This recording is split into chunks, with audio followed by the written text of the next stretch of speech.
accountability, guidance, has been in the industry, which the accountability was great. However,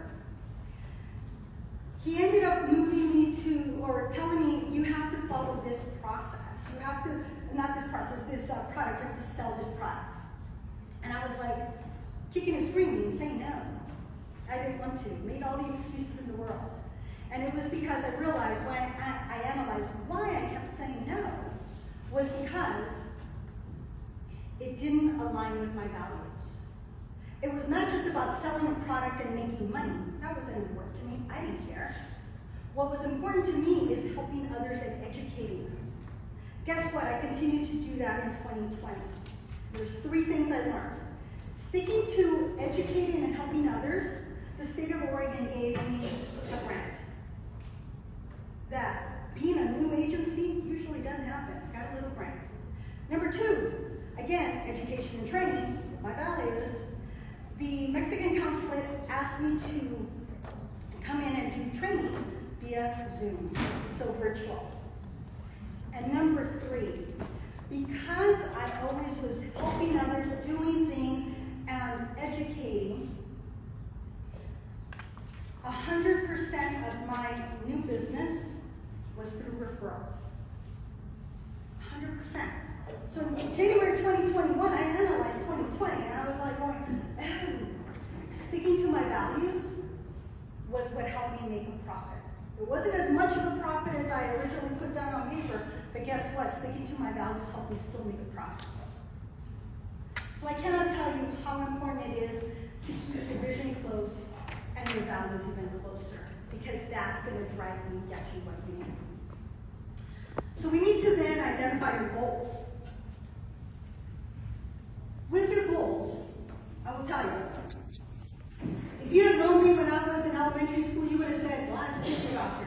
That was my goal, be a doctor. And in high school, we had to do a project where we had to interview a doctor in the field that we wanted to go into. Great, so one of my friends and I, we went to UC County General, and we're going to interview our doctor. Great. As we're going through the hospital, we ended up in the emergency room, which had a smell that when it hit my face, I could not believe. My eyes were watering, I'm gagging. I covered my face and mouth. I was like, get me out of here, which she did. And when the smell cleared off, I said, oh my goodness, that smells worse than a porta potty at a summer concert. Bad. Well, I knew right then and there, this girl was not going to be a doctor. That was not going to happen. But I still finished the project, still got an A, because, hello, that's what I do, exactly.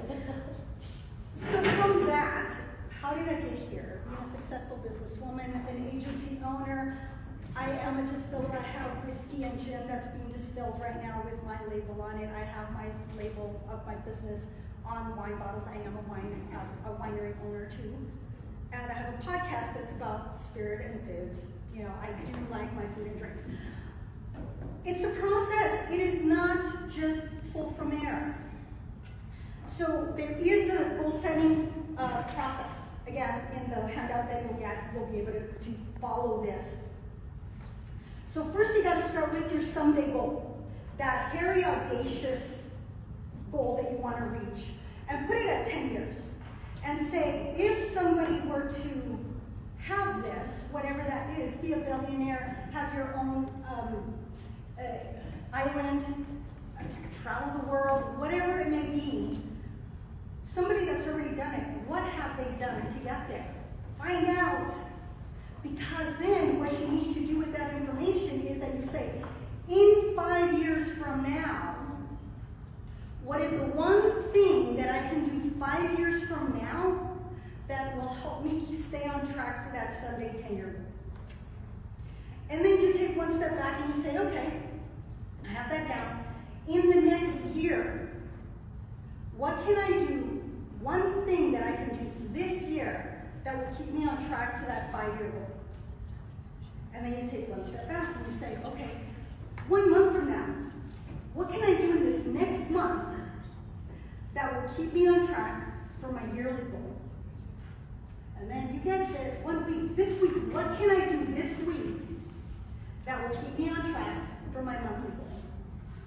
And then what can I do today that will keep me on track with my weekly goal, which will keep me on track with my month, with my year, with my tenure.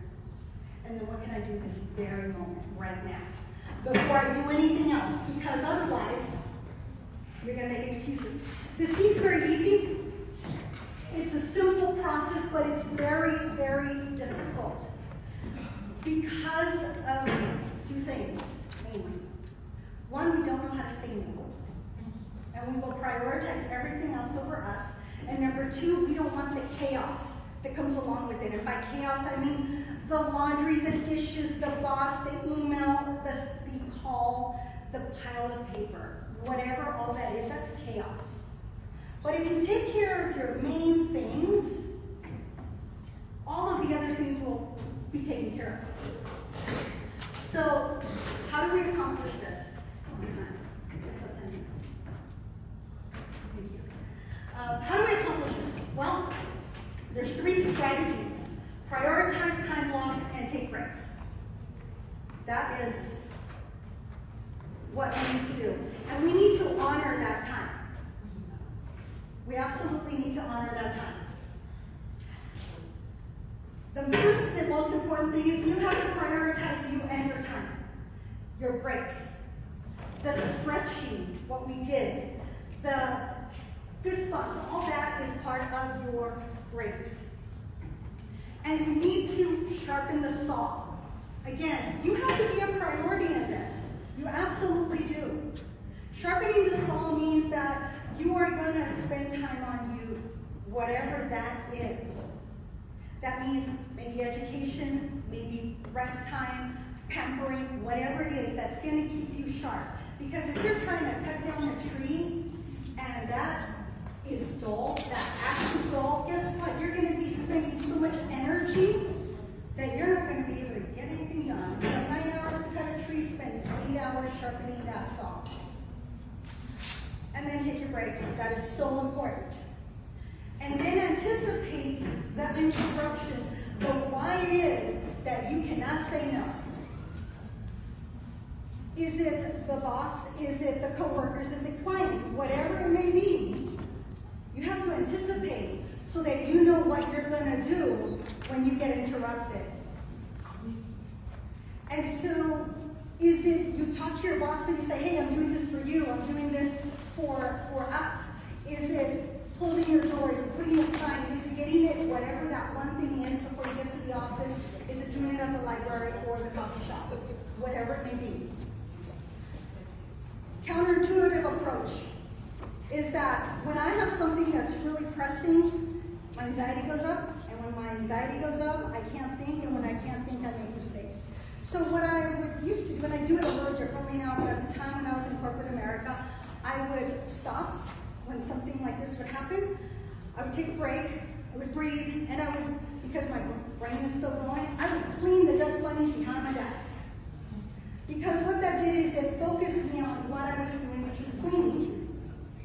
And I didn't have to think about that project, but it helped me rest and it helped me accomplish something, which I knew once, if I can clean my desk, man, I can take care of this project. So what are you accomplishing? So make sure that you take your breaks, that's very important.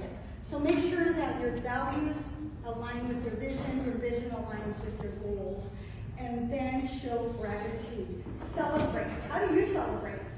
Is it have a nice dinner, take a bubble bath, get a spa mani-pedi, whatever it is. For me, I started putting up a vision of appreciation board, where I thank my office. I have other offices in my building, and I thank them for feeding me or for doing something for me. Thank you so much for holding the package for me while I was gone. At home, it's thanks for taking out the trash and doing the dishes, whatever it is that you want to do. Celebrate. And these are the steps that I used to write my book.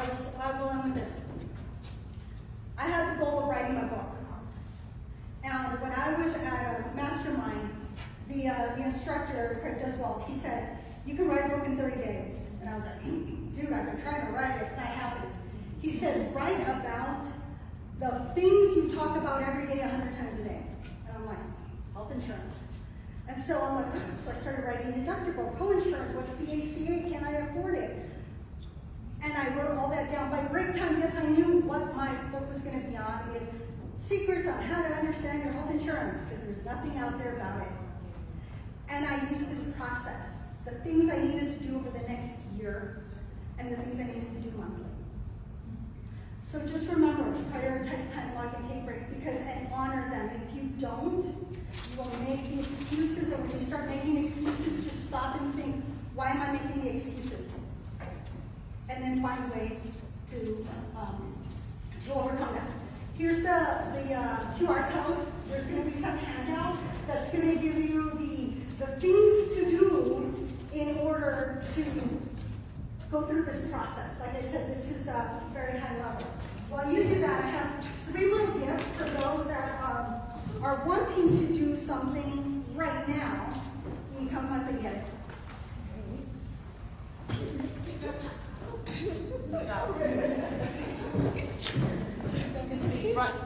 Because as I said, go accomplish your one thing right now that you can do right now. I'm glad it's got all those insurance buddies. I'm happy to go see you.